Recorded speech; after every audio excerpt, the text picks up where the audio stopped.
Anthony Walker Cook reviews this blast from the past musical, examining the perfect blend of tone, design and acting in this acerbic production. The joy of seeing Brief Encounter at the Cinema Royal Haymarket begins the second you step into the foyer, when you're greeted by a troupe of singers working through some classic songs. Dressed in smart uniforms that pass for either ushers or platform attendants, as the show's beginning gets closer, the audience saunters into the auditorium, where the music continues and ushers comically direct people to their seats. "I'm helping this madam to her seat," one convivially cries, flashing his redundant torch up and down the aisle that's lit by the house lights. It's easy to miss Laura Jessen, Isabel Pollen and Alec Jim Sturgeon sitting in the very center of the front row. They look like any couple on a regular date. But as the lights dim, a projection on the screen counts down to the beginning of the show and a warm light focuses our attention on the central couple. So begins what is possibly the most charming show on the West End stage at this very moment. Our expectations, however, are quickly dashed. Laura runs up the stairs declaring the love cannot happen. Directed by Emma Rice, the entire cast pitch each scene at the right tone and tempo, pulling audiences through this stylish tale of love and loss. Taken from the 1945 film of the same name, Brief Encounter tells the tale of forbidden love between the aforementioned Laura and Alec due to one simple reason: both are married.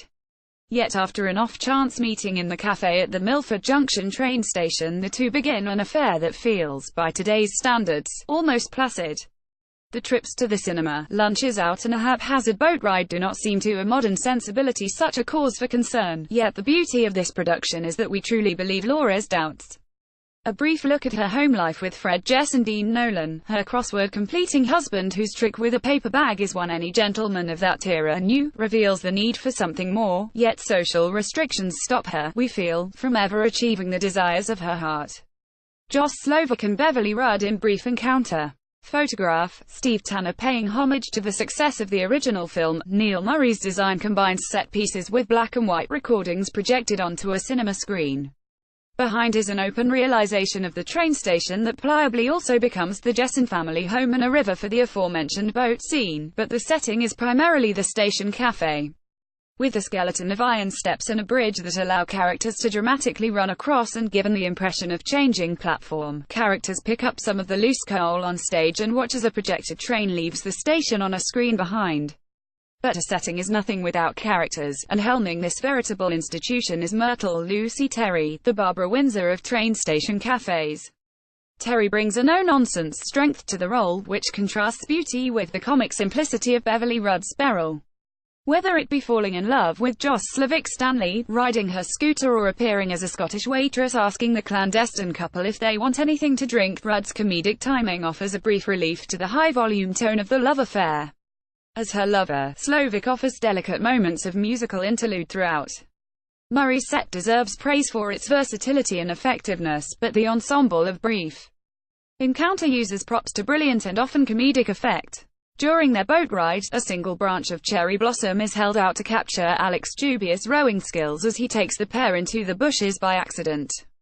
As a train leaves the station, Rudd runs along the stage with a fire extinguisher to mimic smoke on the platform, playing with the cliched image of embraced lovers amidst the vapors of a pre-electric train system. The best, however, is the pulling of a toy train across the stage as Alec is taken away by train.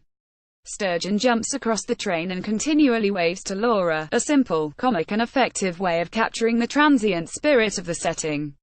Yet this is not the only way the show manages to realize the magic of the train station setting and its potential for love. As Alec leaves, he steps through a projector screen on which he is now shown to be on the train. Again, it's a simple technique, but one that completely endears audiences to the spectacle in front of them. Laura Jackson in Brief Encounter. Credit, Steve Tanner. One of the boons of Brief Encounter is its ability to mix comedy with a heightened mood. Amidst a story of forbidden love where so much is left at best implied and at worst non-existent, these slight moments offer a brilliant contrast to the drama and pathos of the narrative. The highlight of the show must be Terry's dance with Nolan's Albert Godby. With cartwheels, jumping holds and enough kiss-me eyes to melt the Arctic, this bodily outpouring of lust posed a wonderful answer to the frustrated lovers behind the curtain.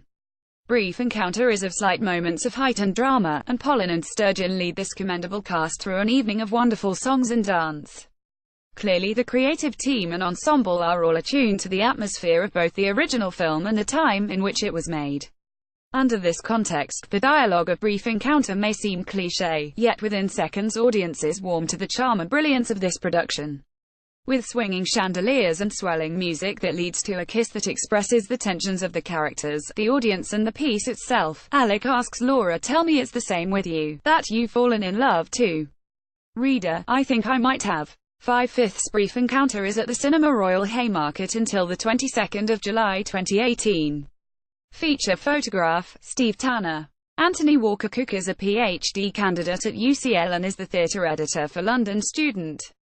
Alongside academic commitments, he has several reviews forthcoming with major journals, including Notes and Queries, and contributes to other theatre websites. His interests include theatre adaptation, early modern drama and all things 18th century. For more information please contact anthony.walker-cook.17@ucl.ac.uk.